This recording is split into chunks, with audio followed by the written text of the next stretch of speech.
انا اتشرفت بيك. انا اكتر شرفتني. ممكن اخد صاحبي بقى ونطلع يا عم على اتنين. لو عايز تساله سؤال ولا حاجه يا عم الراجل مش عاوز يفضفض يا عم. لا ازاي عاوز تفضفض ايه طيب؟ انا مش عايز اخطط. انا بصور دي موهبتي انا. تعالى جنبنا امشي. منظر رجاله. ولا يعني تعالى جنبنا.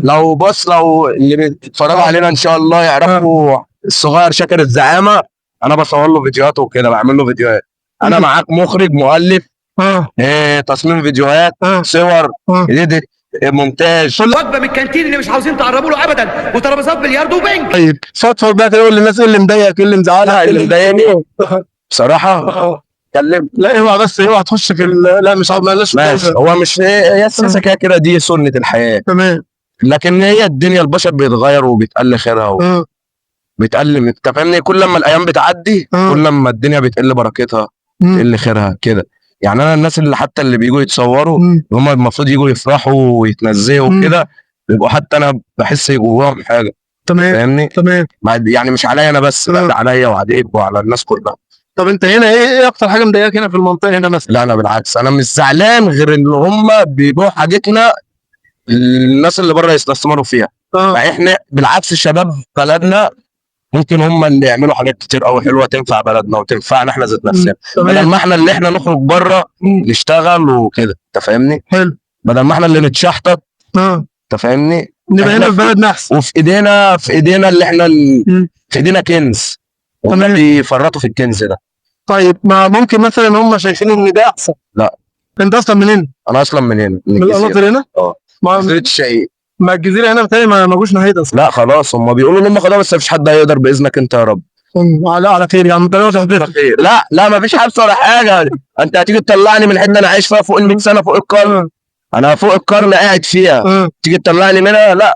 متهيألي ما بيدوكوا في تعويضات او حاجه. ايه، ما لو في تعويضات حلوه ماشي، مفيش خلاص. قول لي بقى، لو انت مثلا قلت لك اتكلم زي الاغنياء ما بيتكلموا كده، تتكلم ازاي؟ عمري لو بقى معايا ملايين الدنيا دي كلها هفضل اتكلم بطبعي وبوضعي وهفضل على مبدأي الحمد لله. طب هم بيتكلموا ازاي؟ هم اتولدوا لقوا ده طبعهم ولقوا ده تقاليدهم. زي ما انا اتولدت لقيت طبعي وتقاليدي ولقيت ده كله. طيب هم بيتكلموا ازاي بقى؟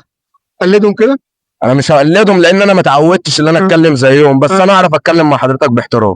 انا اتشرفت بيك. انا اكتر شرفتني. ممكن اخد صاحبي بقى ونطلع يا عم على اتنين. لو عايز تساله سؤال ولا حاجه يا عم الراجل مش عاوز يفضفض يا عم. لا ازاي عاوز تفضفض ايه طيب؟ انا مش عايز اخطط.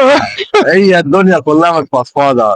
احنا بنقعد كده انت فاهم، محدش واخد منها حاجه، هناخد منها ايه؟ كلنا رايحين ان شاء الله. كله رايح كله رايح. احنا جايين الدنيا دي رحله نتعلم ونعلم. فاحنا الواحد بيتعلم من الشارع، احنا شغالين في شارع. الواحد بيتعلم ايه؟ بيتعلم كتير، بيقابلك الوحش والحلو والنجيب وكل اللي ما تتخيله. اي حد بتقابله في الشارع، الحلو والوحش، اي حد. فالواحد بيتعلم من الشارع ده كتير، واحنا اتعلمنا كتير. بقى لنا 4 سنين اهو شغالين في الشارع. انت فاهم؟ انت اصلا خريج ايه؟ انا في معهد نظم ومعلومات. تمام. خريج دبلوم، لسه دخلت معهد نظم ومعلومات سنه ثالثه وان شاء الله. طيب ايه اكتر حاجه هي بتضايقك هنا؟ اللي بيضايقني هنا ان في حاجات كتير بتحصل هنا. انت فاهم؟ الواحد ما بيشغلش دماغه بيها. انت لو شغلت دماغك بالحاجات اللي بتحصل هنا انت اللي هتتحط في الايه؟ في المواضيع. فالواحد بيكبر دماغه بيشوف ده كأنه ما شافش.